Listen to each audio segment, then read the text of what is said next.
So I sort of just took all of that experience that I already had and I brought it over to this crazy idea that I woke up one day and I said, you know what? I think I want to start and build my own app.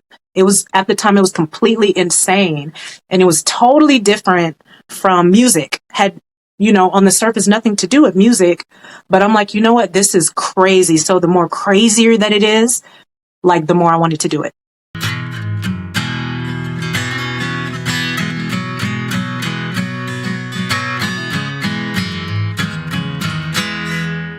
Hey, welcome to 10X Your Team with Cam and Otis. We're a father-son leadership podcast where we talk with other lifelong learners about making an impact and solving big problems. And now all of a sudden my mic ain't in the right spot. It's one of those days, folks. You never know what the hell I'm going to say because I'm having one of those mornings because the mind is scatterbrained. I did my newsletter, which usually puts me in the right frame of mind. But you know what? There's a lot of other things that were buzzing around my head as I was writing the newsletter. So, folks, when you read that newsletter coming up the first week in February, and it sounds like you're like, what the hell was he thinking? Well, that's what I'm wondering. What the hell was I thinking? Because, even in the green room, I felt like we were all over the map. Didn't you, Kim? Yeah, a bit. I was going to say I'm not much better because I was watching film right before this. I got rugby on the brain. Yeah. Yep. As you do. Got to watch film. And you ain't watching Netflix, folks. What kind of film were you watching, Cam? Watching scrimmage clips from Tuesday night, trying not to get mad at myself for being a not so great ref. Focus on coaching the boys, not myself. Yeah, there you go. Well, Sam, my good friend Sam, joining us, and I'm excited to talk to her and truthfully just spend some more time with her because it's been a while. After spending like 12 hours a day for eight days, kind of like, damn, I miss you. But we get to spend this hour or so together catching up. Sam, how's your mental state this morning? I can't complain. I'm blessed and I actually feel great, especially coming back from Texas. And that's what I have to represent. I got on my Texas A&M. There you go. I'm an Aggies. Yeah. She's a convert, folks. I am. We're about halfway through. I mean, Sam got to experience the Dixie chicken. Yes, I took her to the Dixie chicken and just started her on the right path of what Texas A&M is all about, didn't we? And the tour. Don't forget the tour. Oh, yes, ma'am. Yeah, that's right. We did. And you caught a couple of things, and I was like, oh, that's new. How about that? So we had a great time. And Sam's got an amazing business that she's starting, and I love the idea. But I want to jump back because I always laugh when I start thinking about all your life experiences and how you got here. But I want to, what is it about numbers? Because you are a true, and still are, a artist. And folks, Sam is one of them gifted people that has both the left side and the right side of her brain working. And because she's a gifted artist and a number person, I don't. How the hell are you doing that? What is it about numbers and FinTech that is exciting you so much? That's a good question. To be honest, not to brag, but I've always been a jack of all trades, master of none, and it's crazy because when you think about music theory is basically math. Music theory is numbers. And music in and of itself is digital. It's technology.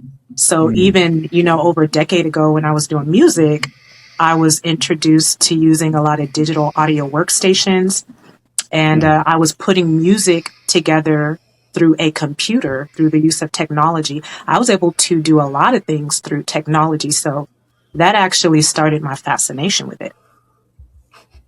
I don't know if that makes me more interested or less interested in music.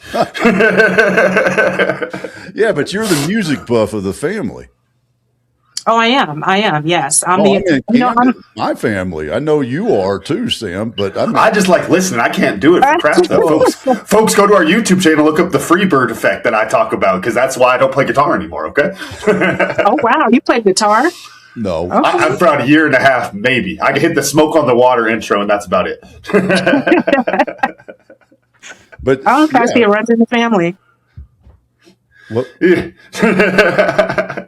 Liking the guitar runs in Otis the is family. I don't quiet. know if any sort of playing or talent runs in the family. I guess Sierra's pretty good, huh? What Yeah, was that? yeah. Sierra, his sister, she can Oh, sing. She got oh, the okay. gift of singing, but you don't ever hear her sing. It was yeah. Yeah, there's some other things. You'll have to call her, Sam, and get her on the stage with you. Oh, Bring her. yeah. I Just got got to to write write a the song for her. song. Oh, yeah. There we go. Synergy. Thinking the That, same Oh, thing. yeah. that's it. So this the numbers started pulling you. I mean, is it all right? I'm thinking the beautiful mind thing where you're seeing numbers. Do you see little musical notes floating around and then some numbers that are working with them? I mean, is that what's going on up there? It's honestly, it's a lot going on. My mind just flashes with all of these. I'm an idea person. So even though I might do music or, I'm self-taught in piano, I'm always thinking of like these ideas to do something original, do something different, do something unique, to learn something crazy. Like I'm the only person in my family that sings, that plays an instrument, that does music, that's interested in technology. Like I said, it's just an ever evolving influx of ideas. How does that allow you, or I guess, how does that creative background allow you to come up with those new ideas? Because I think it's always interesting in like business and stuff. There's all these different perspectives, and sometimes we can solve problems in ways that people aren't even looking at. How did the songwriting and the musical background play into your problem solving in the fintech space? Good question. Basically when I was doing music, I had to figure out a way to be self-sufficient because there's a lot of channels when you're doing music. Because I wasn't just simply just doing music and kind of writing. I was getting royalties. I was learning and understanding performance royalties, mechanical royalties. I was understanding music business law. I had to teach myself how to set up and establish my own music publishing company. Then I had to learn how to go through a performance rights organization so that I can, track my music and my writing. So there's like this whole process of organization and management.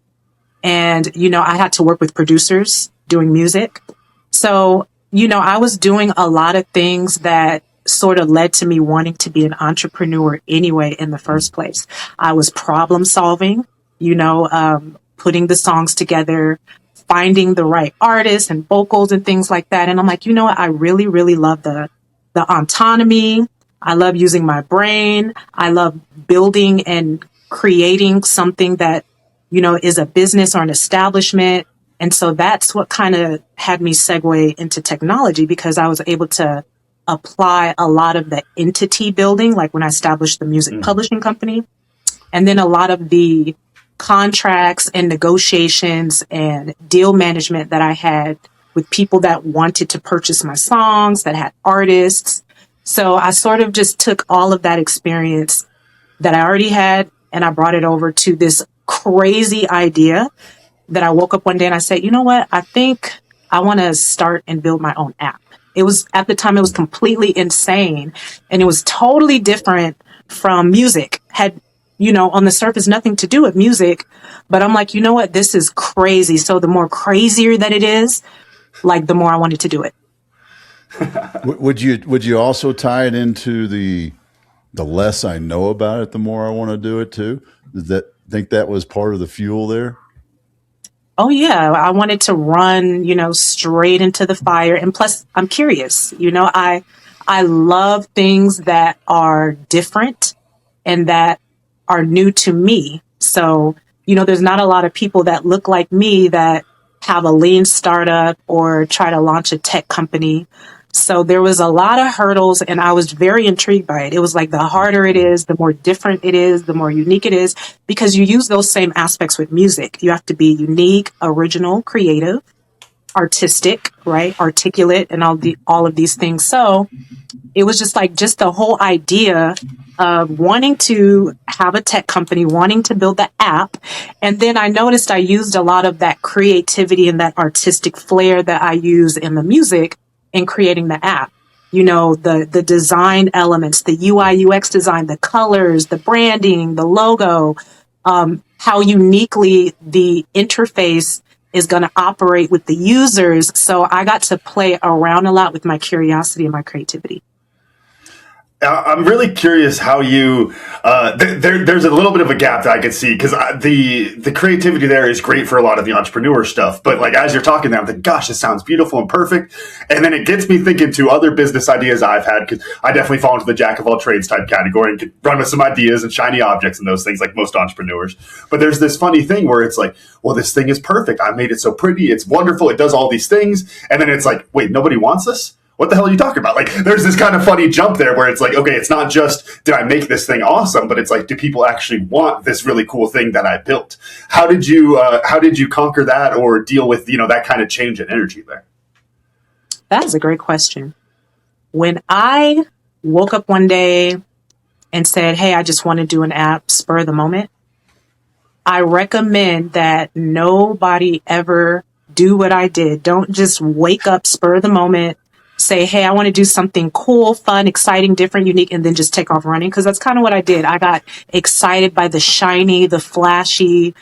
But then it came down to the business and the decision making, because this is a totally different world. Even though there were a lot of fundamentals that were transferred from the music over to the app, it was totally different.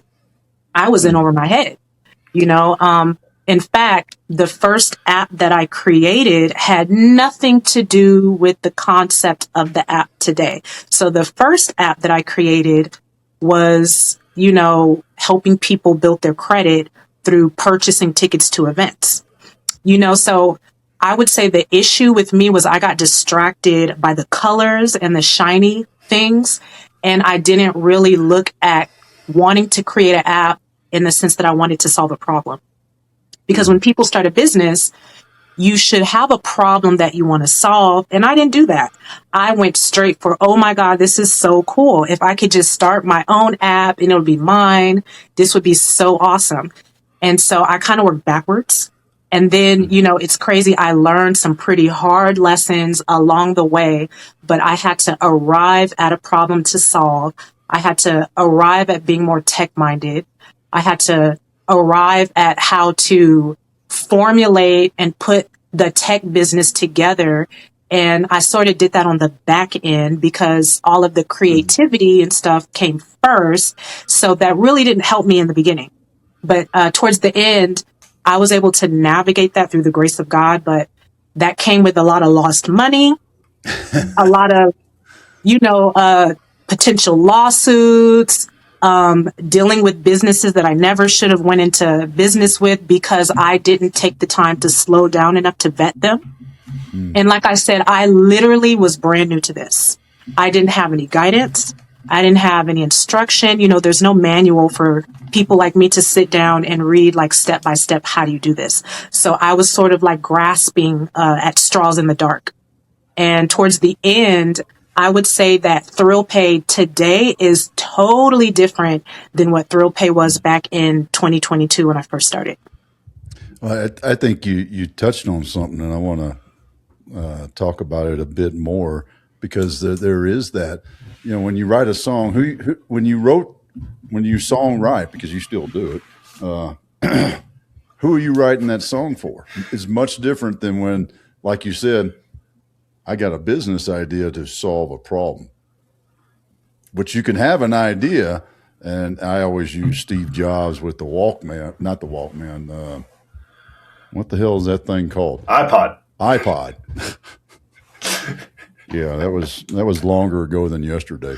Steve Jobs. See, I was about to make fun of you for trying to make songwrite past tense into song wrote. I was looking at that one, and then you hit the iPod one there. Come on, Dad. I told you. I gave you the warning. The public announcement was right there at the beginning. But I'd love to just talk about that whole concept, and maybe you can build on that story a little bit of songwriters you're writing for yourself. Just like I was talking with a friend last night. He's like, I'm retiring and I like to write. I was like, well, write a damn book. Well, who's going to read it? Who cares? Mm-hmm. Write it for yourself. Am I correct? When you write songs, you're doing it for Sam. You ain't doing it for George Strait or whomever. That's who I write my songs for. Singer, so that's who I write my songs for. Yeah, yeah. Just talk us through that lesson and that mindset that you got to do. That's a very interesting question that you asked, and you're right. You're 1,000% correct. Music for me was a way for me to talk to people who it was meant for in secret, meaning that you would know if you heard my song when I wrote it, you would know that it was for you because you would be able to draw from my experience. So every time I wrote a song, it was always about something that I was going through, something that I had learned, some type of experience, emotion, some type of feeling or heartbreak. So it was very personal. And it was very much driven by all of the things that I had seen. As opposed to when I started the app, yes, there was a disconnection when I started the app because I didn't see myself in the app when I first was creating it. I was just being creative. I was just doing the surface things that are fun, that titillate the senses. It was very pleasurable. But I learned the hard way. There was no real connection in the beginning when I first started the app like there was when I was doing the music. I was pretty successful doing the music, and I had a lot of personal satisfaction doing the music. But then when I started doing the app, I realized that I didn't have a problem to solve. I realized that I wasn't connecting with anyone. I realized that while I was doing music, I was serving people. I was ministering to people. I had a testimony. I was able to relate to people and I was able to be transparent. But then when I did the app, after I got over the coolness of the colors and the experience that I get to have my own app, I was lonely and I was empty and there was a void. Because I didn't start it out for the wrong reason. So then I had to go on this spiritual journey where I had this product that I still wanted to build. But I said, if I'm going to go forward with this app, just like the music, it has to be authentic. And I have to figure out a way, because music is easy. Music just comes naturally to me. But I have to figure out a way to find that connection with the people through the technology that I love so much. I would love to drill into that a little bit, because I think what it sounds like to me, maybe I'm wrong, Sam, but it's like that the authenticity comes more naturally inside of that musical space. So then I think you would be the perfect person to answer the question of, well, then how the hell do I be authentic in this other space? Because I think for a lot of people, it does come naturally in some aspects of our life, but then we show up to work, show up to a meeting, whatever it is, and it's like, oh, you feel yourself going to the shell and you can't be authentic like that. How did you kind of balance those two and find your authentic self in the business world that you were so used to in that artistic space? Well, it's scary because I'm putting this app together and, just like authenticity is inherent, you can feel things. So as I was putting the app together, I just wasn't believing in the concept. And then it got to a point where during that particular time in the economy, there were issues with Ticketmaster and there were these lawsuits and there were all these issues with events, and a lot of the media companies, they had a major priority stake on that particular industry. And so I felt like I was being pushed out, especially as a little guy. Then it went from that. Sam, just to clarify quickly, just to get my memory right on this, and I'm sure for folks listening also, 2022, that's when all the Ticketmaster stuff and all that really blew up, and there's all the lawsuits and those different pieces, right? Yes, with Taylor Swift. Making sure I have my timelines right. Yep, and all of that. It got absolutely crazy. And so I'm like, this is not a good space for, especially someone like me, because I'm a beginner. I don't have any clout. This is not a good space for me to enter. And so I realized that I had to pivot. And I was kind of scrambling and I was kind of panicky and I really did not have any direction and I really did not know what to do. So this is like the whole journey of me trying to connect back to myself like I did with the music. So I pivot and then the pivot started out where, okay, I want to do something where I can connect with the community. So the pivot eventually started where I was trying to help mobile businesses and I was trying to help vendors be able to have a space where actually this was during the time of COVID and a little after COVID. So we're past 2022 because I'm forgetting this part. We're past 2022 and the malls and stuff had barely recovered from COVID. So I remember I was talking to my software developer. So this was around the time I needed to pivot away from the events. So I'm talking to my software developer and they're telling me what's going on in Europe and we're kind of brainstorming on the phone. I did not have a freaking plan, right? Because I had staked everything on tickets, events, building credit. So I'm just kind of going, and this is nothing but like divine intervention. I'm going along with the software developer and the economy. You know, we had just got out of COVID a couple years ago. A lot of the businesses hadn't recovered. People aren't really leaving their homes to shop like that. So the app started out where we would try to bring people back to the malls. So I started out with this app where I'm going to bring consumers back to the malls. And how we were going to do that is we were going to create some type of a discount promotion coupon system where the businesses in the malls would sign up through the app and then you'd have to go to the malls, shop at the stores at the malls to get the discount. So it was just something post-COVID to bring people out of their houses and to kind of boost up the economy again. That's where it started. So now, like I said, there's building, I guess, that connection with the people. But then after that, because it was given to me, it was inauthentic. So I was not able to take that idea and really make it my own and really make sense of it. So for some time after I started building the app around that concept, I knew something was terribly wrong when I had trouble trying to explain my concept to people. I realized that as much as I thought that I understood the brainstorming and what was given to me by the software development company, I didn't understand what I was building. I didn't understand why I was building it. And then, you know, you have that feeling inside of you where you're just like, oh my God, like, I don't know what I'm going to do. I don't know what I'm going to build this around. So I did a lot of pivots. So I switched from the malls to pop-ups because I started seeing on the news. And remember, this is post-COVID. So a lot of businesses are going away from brick and mortar. A lot of businesses aren't using storefronts. So then I switched to, because I'm trying to find this purpose, I'm trying to connect. So then I switched to, okay, we can help the businesses such as the vendors and the mobile pop-ups do the same thing we wanted to do in the mall, but these are just on-the-go businesses and we'll give them the discounts, the loyalty, you know, just doing the same thing, rinse and repeat. That became, as simple as this may sound that I'm explaining to you guys, I could not get people to understand the concept. It was like a projection of my reality was speaking the truth back to me because every time I would talk to people about it, I could look at them and I could feel they was just going over their head and that there was this disconnect.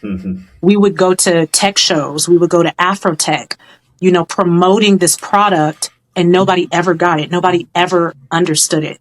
And we went 2 years to 2 major tech conferences. And I would say by the end of 2025, I had hit rock bottom. I had absolutely hit rock bottom. And I needed that dark night of the soul moment because I told myself, I was like, something has to change. Something's not right. So I came home and I went into my meditation and I said, I really want to help people. And I just kept looking at the features that I already had in the app. I kept looking at how the app was already constructed, how it was already built and designed. And then, just one day I went out to eat with my family. Me and my mom, we left the restaurant and my mom's like, hey, let's go shop at a night market, one of our favorite night markets. And let's go see one of our favorite vendors and we can buy some products. I said, hey, why not? We go to the night market and I shop with the vendor, and then I'm noticing that everything is just completely discombobulated in this place. There's several vendors that I do business with that I love to shop and support and buy their products, and everything was a complete mess. Follow me. Here's my Instagram. Here's my Facebook. Here's my website. Pay me on Cash App. Oh, I take Zelle. Another vendor had QR codes. I mean, the whole channel was completely fragmented and it was all over the place. And in my despair, as I'm kind of shopping, that light bulb went off and I had that aha moment where I already knew these vendors. I was already a repeat client or customer. I already had built relationships with them. And then it just really took this one time that I went down there to shop and I understood and I was able to finally connect with my community. And then I realized I had a problem that definitely needed to be solved. You mentioned, I love that. and I want to. Sorry, I was just saying, because I love that, because I feel like my businesses and even Tribe to Purpose, we've had these moments, Dad, where you step back and you just look at all the shit you have, and you're like, there's got to be something here. Because you just keep connecting different dots. There's something. And I love that you found your something. That's what I want to touch on, and have you just walk us through some of that too, because you mentioned pivots, and what I'd really like to understand, truthfully, because of your unique perspective in the artist and the numbers gal, and you mentioned also when you went to that market with your mom that it just kind of came together.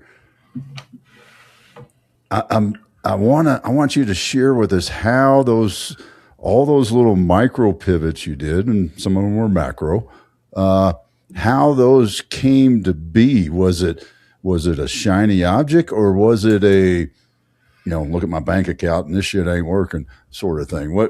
Or some combination? Walk us through that, because I think there's such a great lesson in that.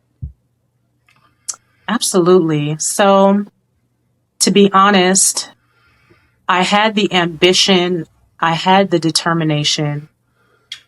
I would call it, some of it was luck. And then it was understanding the market that I went into. Like, I was going into FinTech, financial technology. So no matter how backwards or wrong my original concept was, FinTech was going to take off.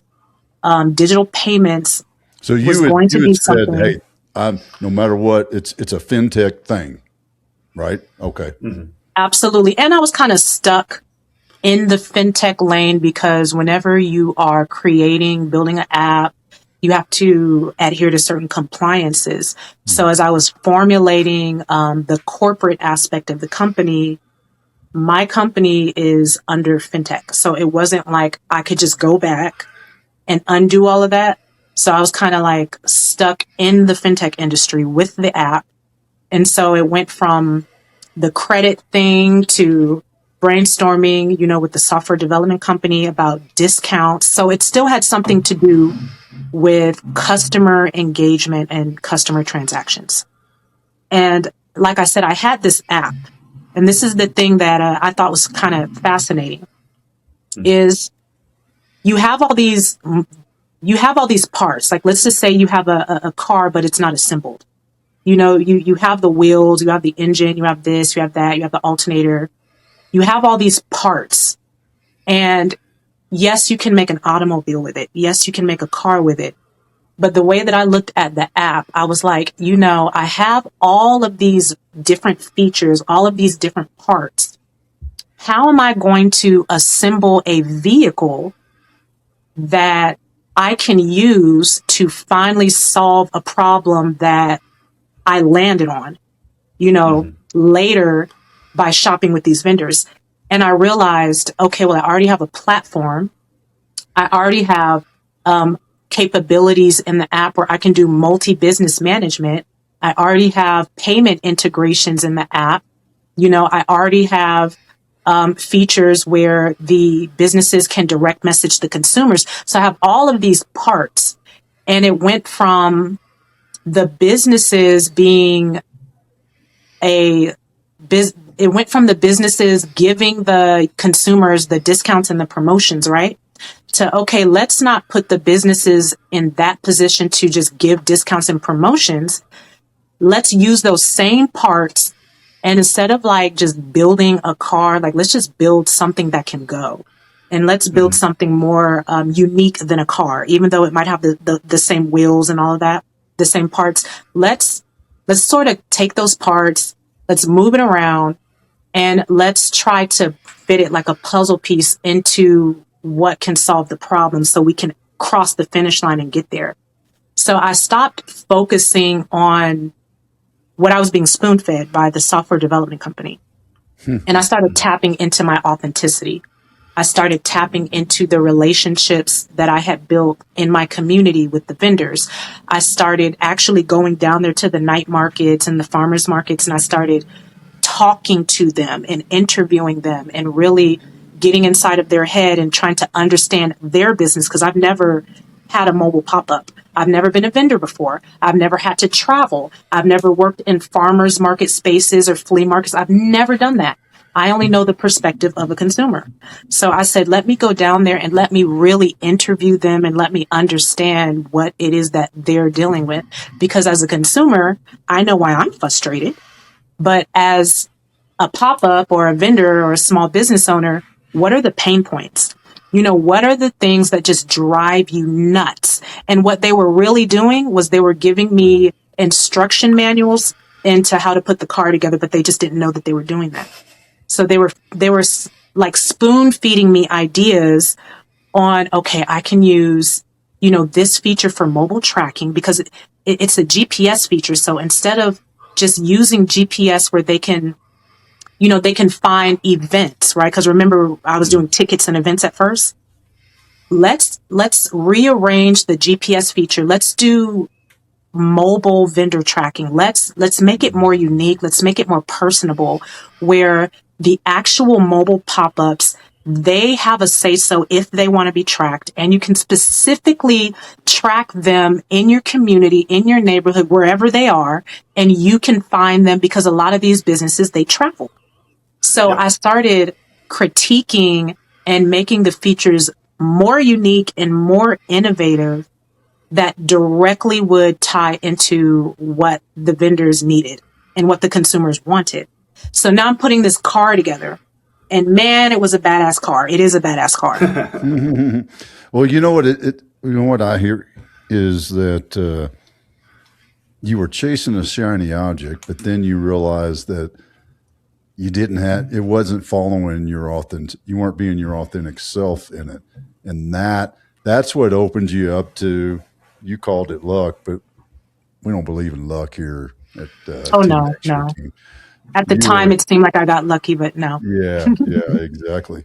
You had prepared yourself, and you were looking for the opportunity because you had changed and found that authenticity. And that's the differentiator. At Tribe and Purpose, we call it purpose. Oh yeah. And that's what you found. So in that, I'm thinking, the mom and pop vendor, and what's been their reaction? Because now you shifted, and you got to be a customer focused. You can't write songs for yourself. You got to go write songs for that mom and pop in the little pop-up canopy with a tablecloth over a plastic table and some stuff sitting out in front. What's been their reaction? Well, I do want to point out real quick before I answer what their reaction is, just like the music and the songs that I wrote, and I had to tap into my own authenticity, and I had to be my first listener whenever I was writing a song because it was about me. Mm-hmm. That sort of spilled over to this idea. I was the consumer. So I'm dealing with the same pain points as the vendors are dealing with, but just on the consumer side. So just like the music, I was tapping back into my own authenticity, and I was able to connect with why I wanted to do this. And then back to your question, what did they think about this? Well, after I interviewed them and I understood their pain points and their stressors, I had came back after building this app, after having that aha moment and completely figuring it out. I showed them what I built for them and put together, and they were absolutely floored. They were amazed by just the innovation, just the idea. How did you come up with this? And, I can't, just like we're sitting here and I'm telling this long story, it was divine revelation. It was, I would say that while I started out, like they say, all that glitters isn't gold. While I started out on a mission and I knew I wanted to do something, and in the beginning I was focused on the shiny, I pivoted not necessarily to a new concept, even though that's what I did, but the real pivot was inner purpose. Mm-hmm. I wanted to help people. I wanted to serve my community. So when I came back from Afrotech 2025 and I kept saying something's not right, I need a different approach, I started moving in a way where I was focused on serving the community. I was more purpose driven. And that's what ended up leading me to be able to tap into what the vendors were going through and to present this amazing product to them that they believe was just absolutely remarkable. And they all want to sign up. They can't wait to use it. We're going to do a test run with beta vendors and have them use it to see if we can streamline their customer engagement and their efficiency. But, oh my God, they're head over heels for it. Finally. I would love if you could kind of zoom out a bit on the impact itself, like not necessarily, just how are they feeling about it, but what it means in the bigger picture. So I think that's the thing that's so interesting about entrepreneurs in the fintech space is finances and like the economics of things change so much on scale. And so many times it's like we joke about like, hey, it's coming up on tax season, right? Taxes are different from rich folks than they are for us three, right? There are levels to this game that we're all playing. And a lot of the really exciting innovations in fintech are kind of connecting those things, allowing us to use that playbook that's up there. You know what I mean? And I would love to hear what kind of impact you see this type of innovation having for those smaller scale vendors that allow them to really use technology that a larger scale company could use so easily. Of course. So a lot of mobile pop-ups, a lot of food trucks, and a lot of small businesses, they're not real sophisticated businesses. So there's a gap with technology. So what the app does is it gives them a leading edge in terms of comparing to bigger businesses, larger businesses. In terms of the app, it's very impactful because the first thing, and like I said, once we scale the app, once we get there, it's going to be amazing. But the first thing that I did not tell you guys that I left out was the app is supposed to provide everything for a small vendor, for a small business that a lot of the big retail companies have. But we're simplifying it and we're making it easier for them. So one of the things that we noticed that a lot of these small businesses don't have are gift cards. The big businesses have gift cards, but the smaller businesses don't. What we wanted to do, and we plan to still do, is we wanted to create a universal gift card exchange on the app. Mm-hmm. So a lot of the gift cards as it stands that are out there right now, they're closed loop gift cards and they're brand specific. And so a lot of these companies, they earn breakage revenue from the leftover balances on these gift cards. So ThrillPay wanted to be a centralized hub where we would build a family and a community of hopefully millions of small businesses, and we would create our own centralized gift card network ourselves. Mm-hmm. This would give the users the ability to be able to buy, sell, and trade gift cards with each other. sort of like cryptocurrency. We wanted to create an exchange. This is going to be huge.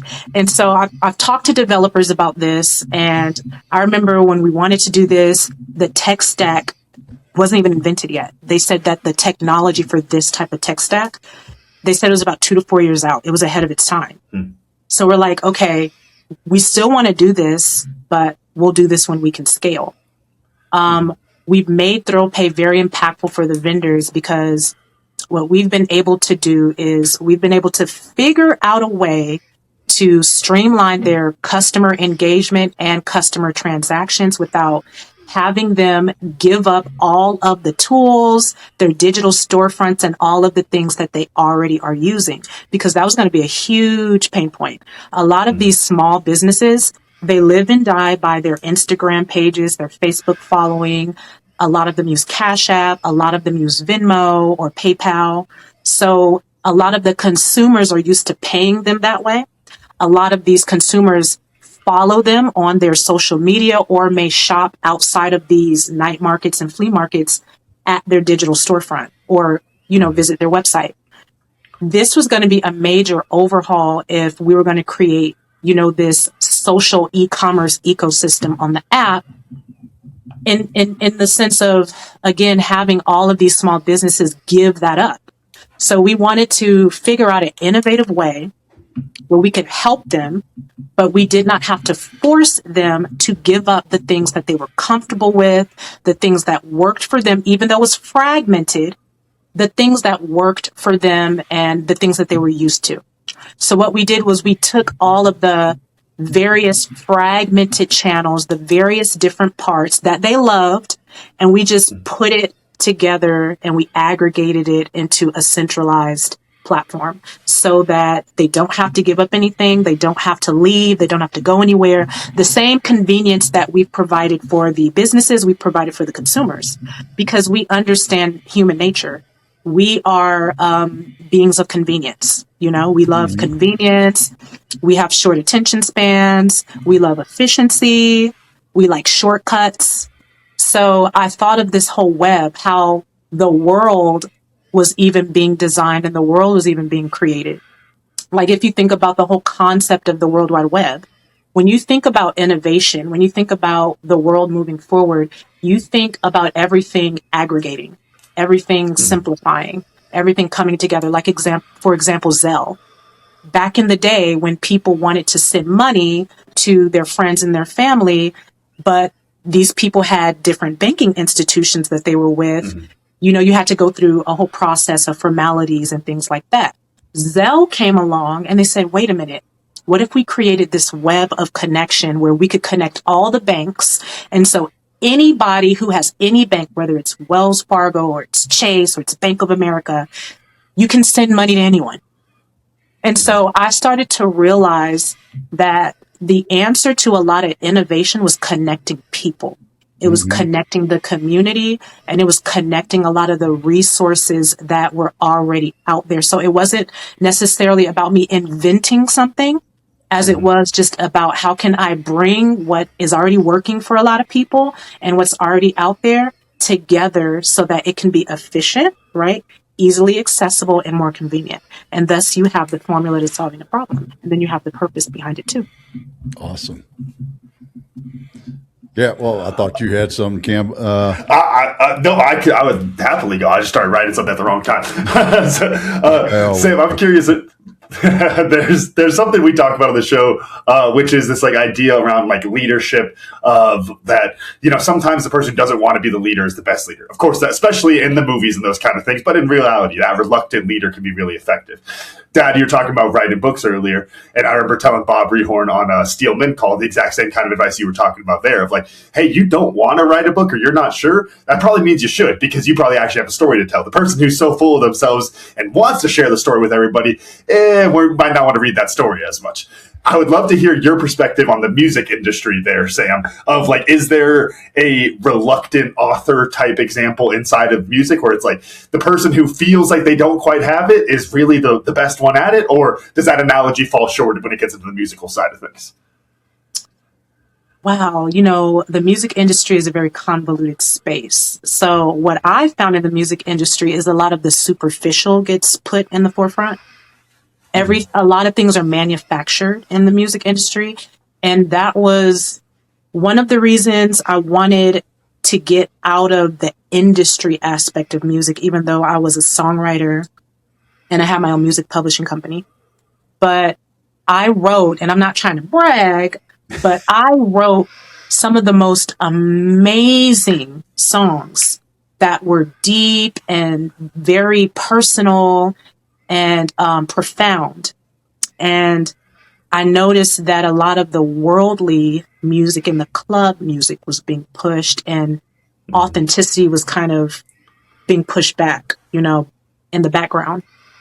And so the music industry is one of those things where, to me, and I can only speak on my experience, the more authentic you are, the more musically inclined you are, the more true to the art that you are, that's the more overlooked that you're going to be. And because the music industry is largely designed on perception, branding, and superficiality and things like that, there's no space for authenticity in the bigger picture of music. But what it does do is it helps you find your tribe. So there's always going to be a niche group of, listeners and music lovers who are going to appreciate the authenticity that you bring to the music. So in terms of the industry, it's better to be an independent artist because, in a sense, you are a leader because you're not a part of the machine. You're dancing to the beat of your own drum. You're separating from the norm. And so you are a leader because it takes a lot of bravery to do something like that. For example, when I was married, before I got separated, I was married. We were doing so bad. We lived in an apartment in a terrible part of town. We were struggling. My husband at the time, he wasn't working, but he was just going out there, I'm sorry, I hadn't heard that. I heard husband before. Yeah, my husband. He was trying to find his footing and trying to make money and trying to provide, but he was just hitting and missing, and he didn't want me to work. He said, "No, you stay home and you write your music." And man, we were doing so bad. We didn't know how we were going to buy groceries. We didn't know how we were going to pay our rent. And so one day, out of the blue, someone reaches out to me. They heard one of my songs and they wanted to purchase a song that I had wrote.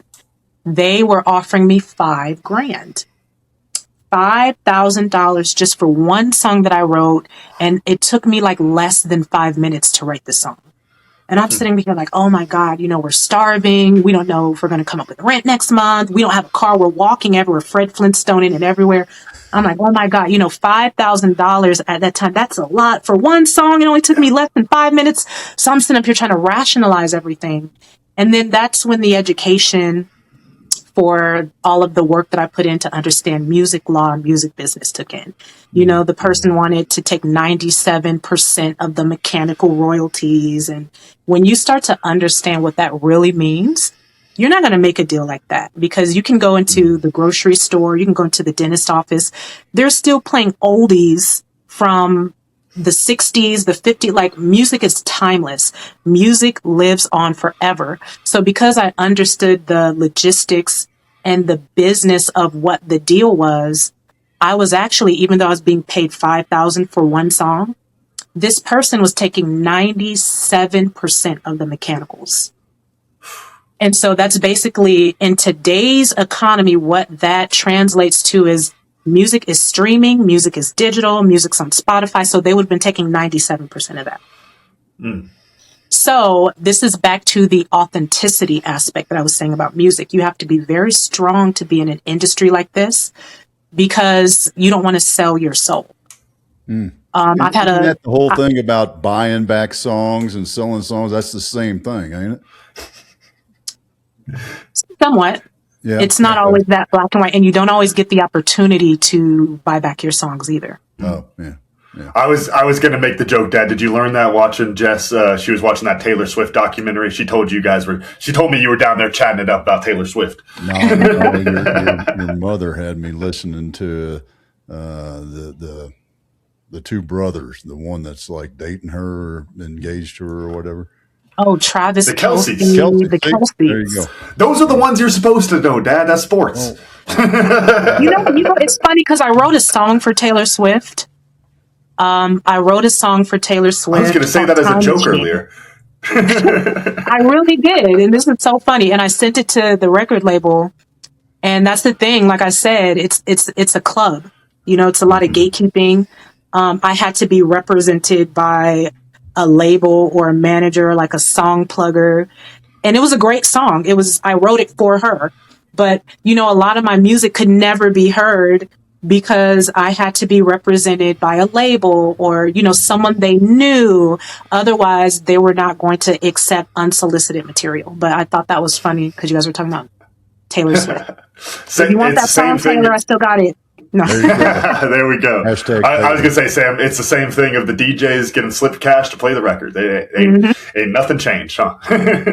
Not at all. Back in the day, you slipped that 45 into the with a $20 bill in the little piece of paper that it comes with, and maybe you get it at midnight. So. Man, I tell you what I learned is, because we talked about it so much, and I think it's so true knowing you, is if you ain't doing something that you believe in, that's part of you, that you're authentic with, you ain't going to get anywhere with it. You're always going to feel like something missing. It ain't right. It's just, and you're just going through the motions, and nobody's going to buy it from you, because they don't believe you, because you're not believing yourself. So you got to be authentic in what you do and your business. Have that clarity in your purpose. Camden, how about you? What you learned? Really, it was in the same vein, but I was thinking about it more in terms of like what we've talked about, like the garage invention, like garage entrepreneur, which is like the best solutions come from the thing that you're actually dealing with. We can go solve other people's problems. We might be able to do a pretty good job at it, but the best solutions are going to come from the people who are actually dealing with that problem. Awesome. Sam, damn, I can't believe I didn't do that earlier. Sam and Cam, we're starting a spin-off show. Sam, Cam, and another show. There we go. Sam, what did you learn today? Oh man, I learned to make sure that you do things for the right reasons, you know, and to stick it out. And I learned that it's okay. Like, even if you start something in the beginning for the wrong reasons, you want to make an impact. And it's okay, because the journey of you hitting and missing, that's, you know, the universe's way. That's God's way of steering you in the right direction. But you have to catch those synchronicities, catch those signs, so that you know whether to turn right or to turn left. But eventually, you know, if you're being genuine when you're putting something together and you're ambitious and you know what you want to do, you're going to find the purpose. You're going to land on the purpose. And so, you know, one of my biggest lessons that I learned is it's okay to fail, long as you don't quit. Yep. It's okay to mess up. You know, it's okay to kind of go down wrong paths. But at the end of the day, once you find yourself and you realize that you want to serve and you want to lead with purpose, I promise you, if you connect with serving and with purpose and throw that analytical mind out the window, throw all business out the window, just connect with purpose. Like, how can I bring value to my community or to the people I care about? If you centralize on that and you focus on that, I promise you, you'll build a successful business. The business will shape itself around that. Awesome. Sam, how do folks find you, follow you, maybe even catch a Sam Preston song out there on Spotify? Oh, gosh. That's so funny. Well, you can follow me. You can go to my Facebook. I have a personal Facebook. It is private. So I like to vet, you know, my friends and things like that. Feel free to follow me. On my Facebook, Samoria Preston, SAMORIA PRESTON. So my personal Facebook, because I'm a relator, so I like to personally connect. I don't like a lot of the business accounts. You can also check me out business-wise on the LinkedIn. Same thing, Samoria Preston. You can check out ThrillPay and what we're doing. All you have to do is go to www.thrillpay.com. That's THRILLPAY. And in terms of music, we'll see about the music. I haven't done music in a while because I've been focusing on tech. But if you follow me on my Facebook, you'll be able to hear a lot of the music. I'll make sure that I put that up there. Awesome. Sam, it has been so much fun having you here today. Thanks for your time. Thank you, guys. I had a wonderful time. Cam, run us out. All right. Thank y'all for listening to today's episode of 10X Your Team with Cam and Otis. And a special thanks to our guest, Sam Preston, for joining us today. Remember, you can watch full episodes of the show on YouTube at 10X Your Team. If you enjoyed today's episode, please make sure to pass along to other lifelong learners in your tribe so they can enjoy it too. Follow us on Facebook, Instagram, and LinkedIn. As always, that full archive of episodes available at www.10xyourteam.net. Thanks again. We'll see y'all next time.